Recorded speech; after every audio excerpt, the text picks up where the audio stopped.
Of every animal that has ever lived beside humanity, scientists believe only one evolved to understand where your eyes are looking, not because it was trained, but because, over thousands of years, it evolved to survive. By reading you. And the strangest part? You probably didn't choose it first. It chose you. Imagine the world, 20,000 years ago. The sun has disappeared behind the horizon. The warmth of the day is gone. A bitter wind moves across an endless frozen landscape. Your family huddles around a small fire, knowing that everything beyond its light belongs to something else.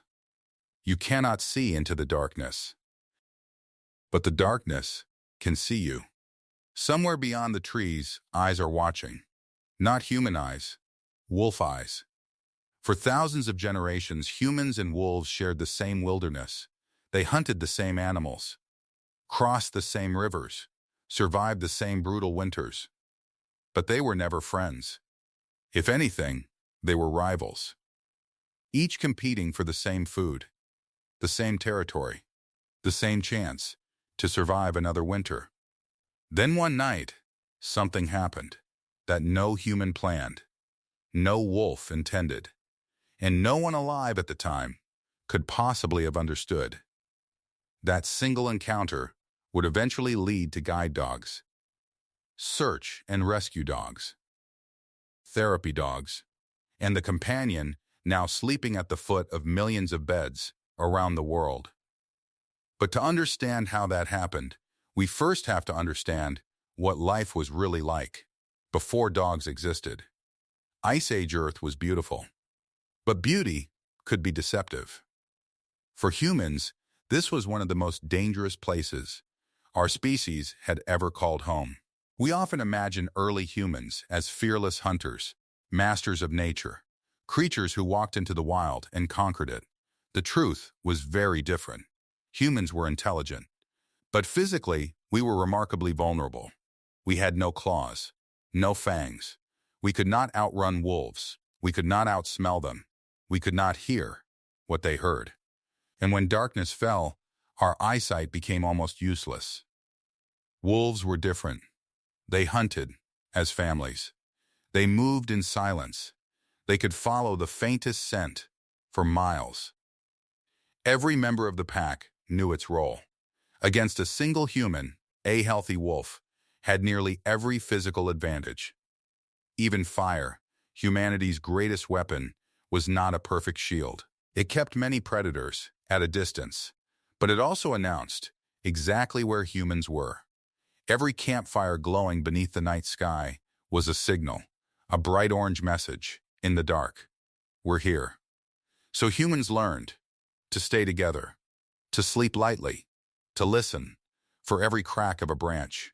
Because one careless mistake, one person wandering too far from the fire, could mean never returning. The relationship between humans and wolves was not built on trust. It was built on distance. A wolf that approached a human camp risked being killed. A human who crossed paths with a hungry pack faced the same possibility. For thousands of years, nothing changed. Generation after generation, the two species watched each other from afar. Competitors, strangers, sometimes enemies, until one kind of wolf began behaving differently. Not stronger, not smarter, simply less afraid. And that tiny difference would quietly begin one of the most extraordinary partnerships in the history of life on Earth. Researchers believe it may have started with wolves like these, not friendly wolves, not tame wolves, just wolves that were slightly less afraid of humans than the rest of the pack. Imagine an abandoned campsite. The humans have already moved on. Only ashes remain. Broken bones, animal hides, half-eaten scraps scattered across the ground. For a starving wolf, this wasn't just food. It was food that required almost no energy to find. Instead of chasing deer for hours, instead of risking injury during a hunt, a curious wolf only had to wait until the humans were gone. It was dangerous, but it was also rewarding. Most wolves that tried were probably chased away. Some were killed. But every now and then, one survived. Then it came back again, and again, and again. Not because it wanted to become human, because evolution rewards whatever helps an animal survive. Generation after generation, the wolves that could tolerate human presence found easier meals. They survived winters more often. They raised more pups, and those pups inherited some of the same behavior. Nobody organized this. Nobody had a breeding program. Nobody woke up one morning and decided to invent the dog. The process was incredibly slow, so slow that no single human would ever have noticed it happening. Children grew up seeing wolves that behaved just a little differently than the wolves their grandparents had known. Century after century, that tiny difference became larger. This idea has a name today: self-domestication. According to many researchers, it is the leading explanation for how the relationship between wolves and humans began. Instead of humans deliberately selecting wolves, natural selection may have favored wolves that were better at living near people. That doesn't mean every scientist agrees. Far from it. Some researchers argue that humans eventually began selecting the friendliest wolves themselves. Others believe the process happened in several different places at different times, rather than beginning only once. The truth is, we still don't know exactly where the first dogs appeared. Genetic studies point in different directions. Some suggest Europe, others point toward Central Asia. Others propose East Asia or the Middle East. Every new discovery answers one question and raises another. That's how science works. But despite these debates, several pieces of evidence are remarkably strong. Genetic research shows that dogs and modern wolves share a common ancestor. But dogs are not descended from the wolves alive today. They are evolutionary cousins, not direct descendants. Archaeologists have also uncovered ancient burials where dogs were laid to rest beside humans more than 14,000 years ago. That discovery tells us something extraordinary. These animals were not simply tools. They were not livestock. They were not food. Someone cared enough to bury them with respect. Long before written language, long before cities, long before history itself, humans were already grieving the loss of their dogs. Think about that for a moment. Entire civilizations would rise and fall before the first books were written. Empires would appear, disappear, and be forgotten. Yet the emotional bond between humans and dogs had already begun. That bond survived the Ice Age. It survived the invention of farming. It survived kingdoms, religions, revolutions, and the modern world. Very few relationships in human history have lasted that long. But here's where the story becomes even more remarkable. Researchers believe that over thousands of years it may have changed how they thought, how they behaved, and perhaps even how they understood the human mind itself. Because eventually, dogs learned to do something almost no other animal does naturally. And that discovery would completely change the way scientists looked at the relationship between our two species. For years, scientists believed intelligence alone explained the bond between humans and dogs. But then, they noticed something unusual. Dogs were paying attention, not just to what humans did, but to what humans looked at. Imagine you're standing in a quiet field. Without saying a word, you turn your head toward the trees. Almost instantly, your dog turns its head too. It looks where you're looking.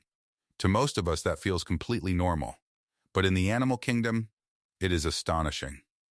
Researchers discovered that most dogs naturally follow human eye gaze without any formal training.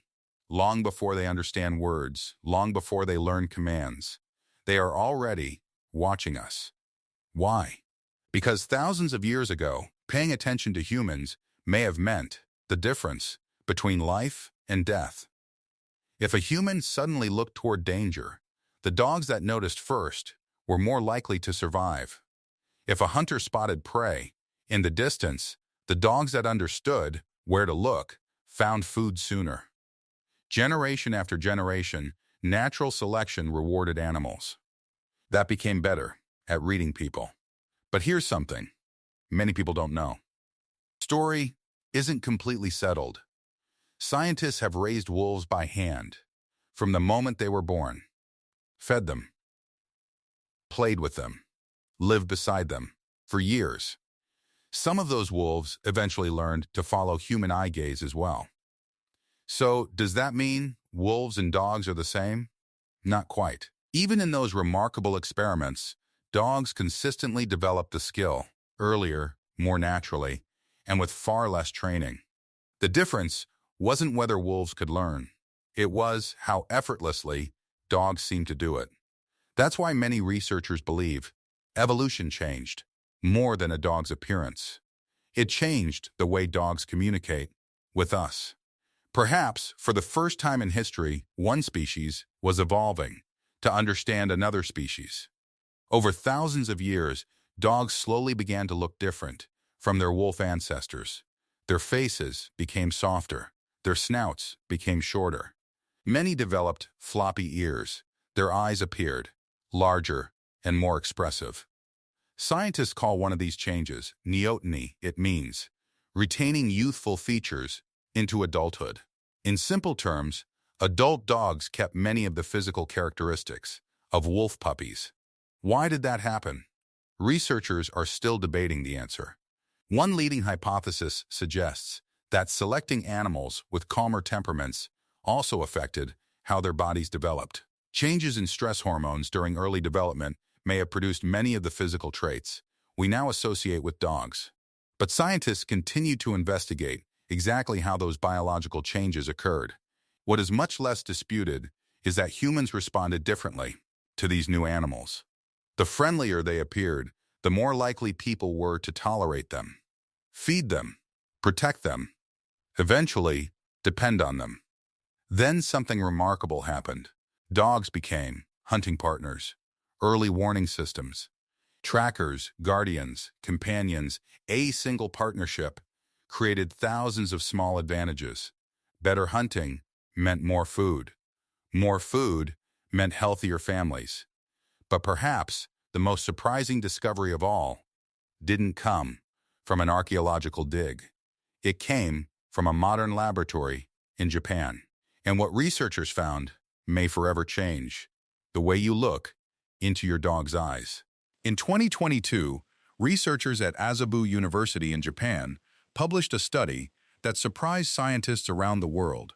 They weren't studying wolves, they weren't studying ancient history, they were simply watching dogs reunite with the people they loved. What happened next was unexpected. When dogs were reunited with their owners, after being separated, the amount of tears in their eyes increased significantly. Not when they met strangers, not even when they met familiar people, only when they saw the humans they had formed a deep emotional bond with.